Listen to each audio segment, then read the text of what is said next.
I'm back. I'm a bit worse for wear. I think the illness is over, but I've been cleaning around the house because it damn well needs it. And there's going to be noise in the back because the cats are, for some reason, getting extremely energetic. I don't know why. I'm not going to start speculating. Uh, but I wanted to get into one more media type. As I said, there are different media types that I didn't get into. And this one, technically, I just forgot it. But it might have been a blessed misfortune since there is a lot to talk about with it because of some special, ironically, special roles that it can play in the kind of project I'm running here. The reason I say that it's ironic that there is a special role to play is that what I'm talking about is, of course, role playing games. And first off, I'd like to go on a quick rant because I want to make one thing clear. When I say role playing games, I'm talking about what other people may call pen and paper or tabletop role playing games. It's the old school, the old fashioned, the classic.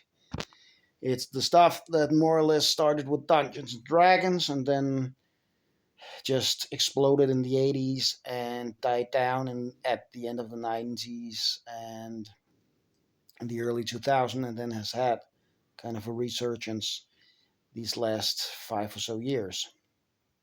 It's the stuff where you sit down with a couple of friends or just whoever is willing to play with you, and you have someone who prepared something, and then you all take part in a story and you play different roles in that story. You role play. And that is what role playing is. There is no video game that is a role playing game. There are no video game role playing games because none of them allow you to get into a role and actually play that role. There are very good games that use stuff from role playing games, which is important to notice because we are going to get into that in a moment. Skill trees and leveling up and all that kind of stuff more or less comes from role playing games, or at least a fusion of role playing games and early arcade games. That's a lot of gaming history I'm not going to go into. But there are no role playing games on the computer or console or whatever. What you have are action or adventure games with skill trees and a lot of number stuff for weapons and stuff like that. It's regular video games using tropes from role playing games, but you cannot get into the role, so they are not role playing games. That should be the end of that rant, but it is still a little bit important to what I'm going to talk about because, well, first let's get into, um, as with the other media types, the advantages and disadvantages of role playing games because there are a lot of both. The advantages are a combination of what you find in the written word and what you find in video games, in that anyone can basically start doing it. You don't really need much. You don't even really need any actual game books. If you want, you can just improvise it and put some numbers and things. Some people try to make that a bigger thing and even publish books on it, ironically. Um, but yeah, you can do it on pure imagination. But most people like to have the books and as kind of a someone. I think it was Robin Laws described it as shopping for superpowers. And anyone can start doing that. Unlike video games or movies, all the other stuff, you don't have to try to first figure out how everything works and put it together, unless it's a very complicated system, but that's a matter of choice. You can usually just sit down, get the basic hang of it, and then you can start not only playing, but you can start creating your own stuff for it. Not just the stuff that you're directly instructed in, like creating a character. I'm here assuming that people know the basics of what a role playing game is. If not, go look it up. It's too long to explain in this video. I have enough on my plate already. Um, but you can create young characters and stuff like that. But you can also create your own adventures. You can create monsters. You can create worlds. It's all as quote unquote easy as it is to do for writing, because it's basically that. It's basically just writing. Just is quote unquote as well. It's basically writing, and you just have to do it. You can if you want to. Many people do. People who like role playing games usually create their own rules for role playing games. They create their own worlds. They create a lot of stuff. Some of them just for fun. Some of them with the expectation of using it.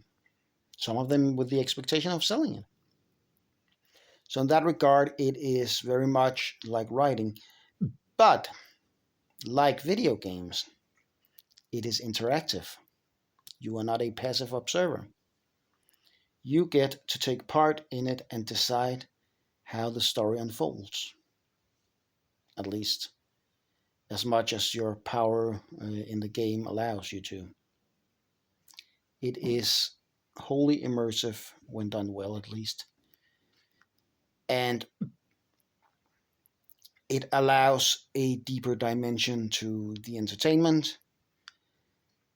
I was just about to say just like video games, but in fact, video games don't do it as much because it's impossible to create a video game that takes in as much flexibility as a role playing game by definition has. Because it's even if it's well prepared, it's still created on the fly in the detail by whoever is running the game. And a computer at this point cannot do that. Might in the future, but right now, nope. So those are probably the two big ones. Um, you also have a lot of opportunity for using level of detail in a role-playing game, because the rules in themselves can be as detailed as you want. They can be very simple. Hey, Otto. They can be very simple, but they can also be very complex, taking into account a bunch of details, or just a bunch of cool concepts and ideas and angles on something that is special to the game, or special to you, or special to whoever, whatever. You can make it extremely detailed, and you can explore a lot of things that would not usually be possible to explore. And then there are the social aspects. I'm not even going to start on that, because the social aspects of role playing games are unmatched by anything I know. A few board games may come close, but no cigar. But of course, there are the negatives also. There are the disadvantages to this media type. And the huge disadvantage is the level of time investment that is needed. Just sitting down to play in itself is an investment. Playing through a role playing game adventure is about as demanding as reading through a book.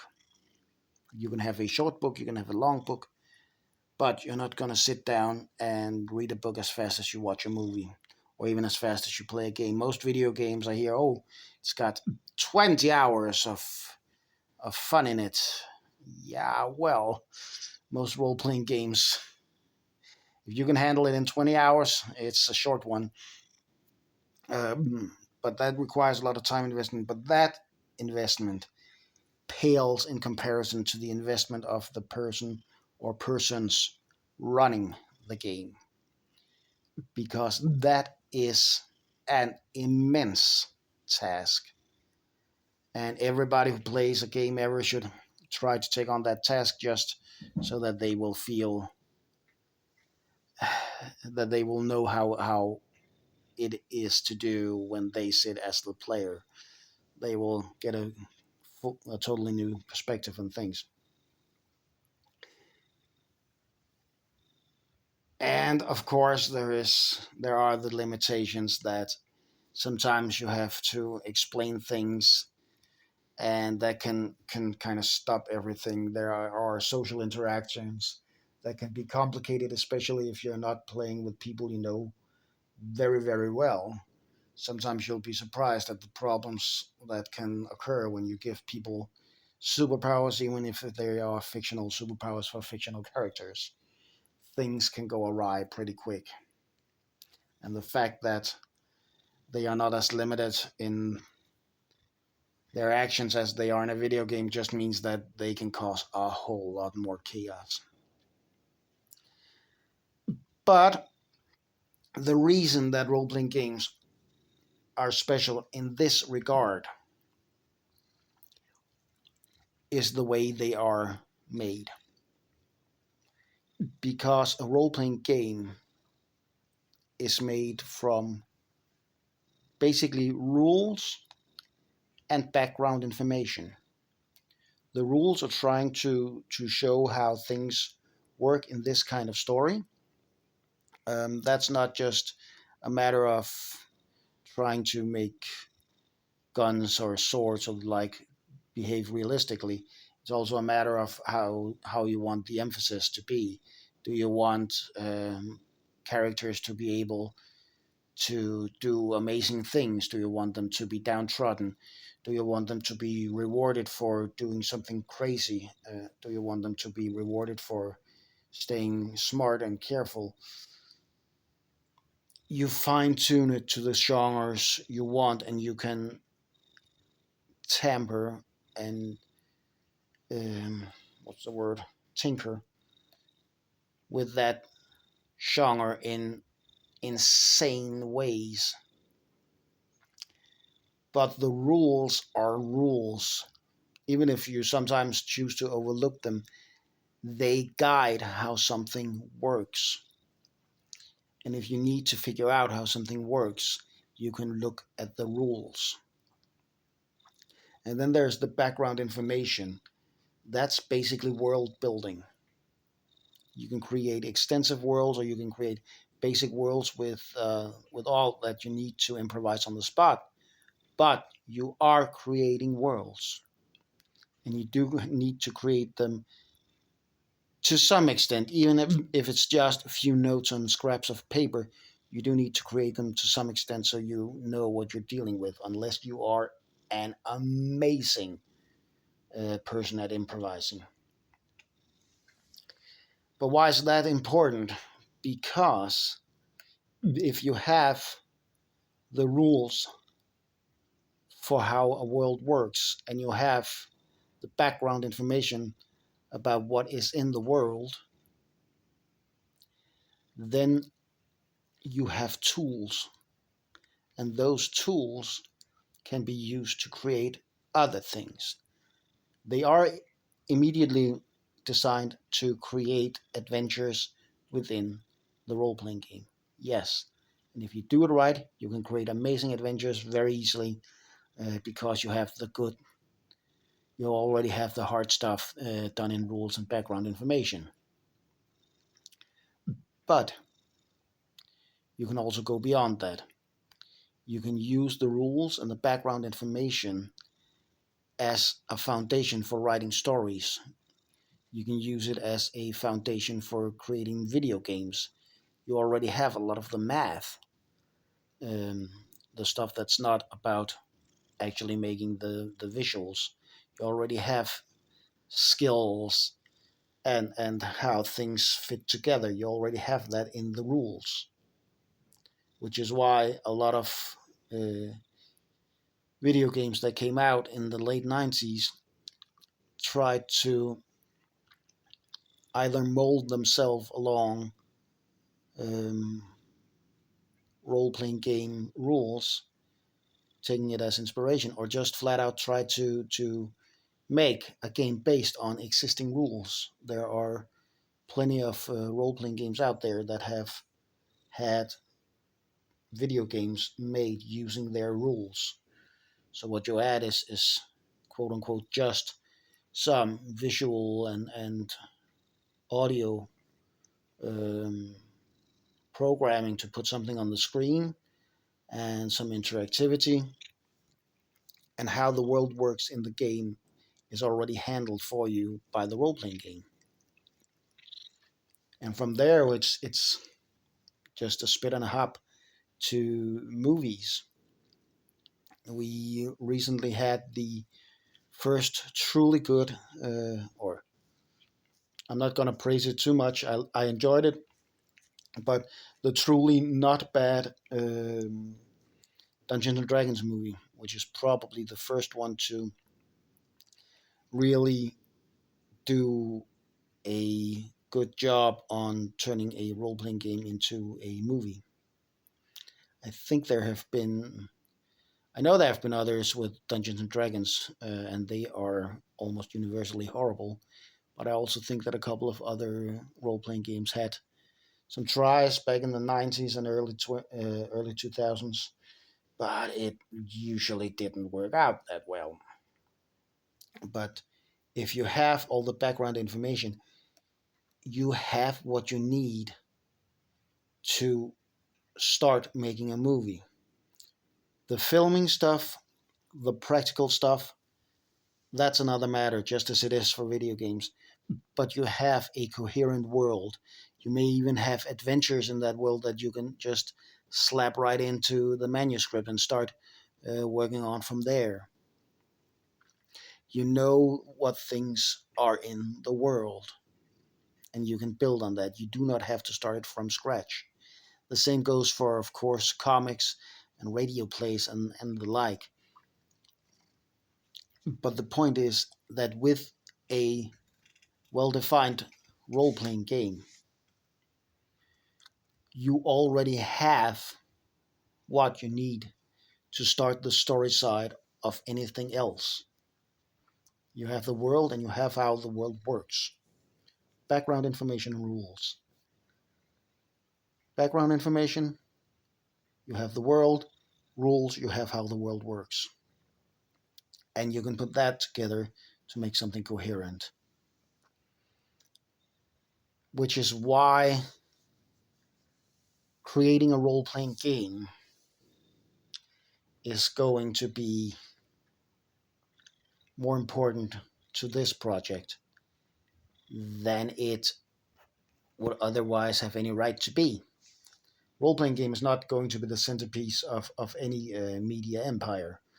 No matter how good or beloved a movie series or book series or video game series is, it's not going to be outdone by a role playing game.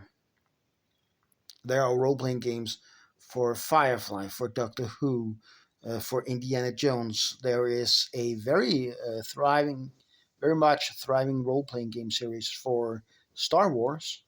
I know there are, as far as I know, some role playing games for Lord of the Rings too. But none of these are any kind of tent pole, any kind of cornerstone in the fictional universe that they are part of. And for this project, the role playing game is not going to be that either. It's not what people are going to notice. It's not what's going to grab the attention of people. But it is a very good tool to have when creating the rest of this media universe, because it sets the stage. And from there on, you can build that into whatever you want, which is why a role playing game is going to be one of the early additions to the media included in this project. Right now, there's a lot of technical stuff getting done on other angles, on both the games, on the movie, and the writing is on the way. There's no work being done on radio plays or comics at the moment, but that is going to change at some point, of course.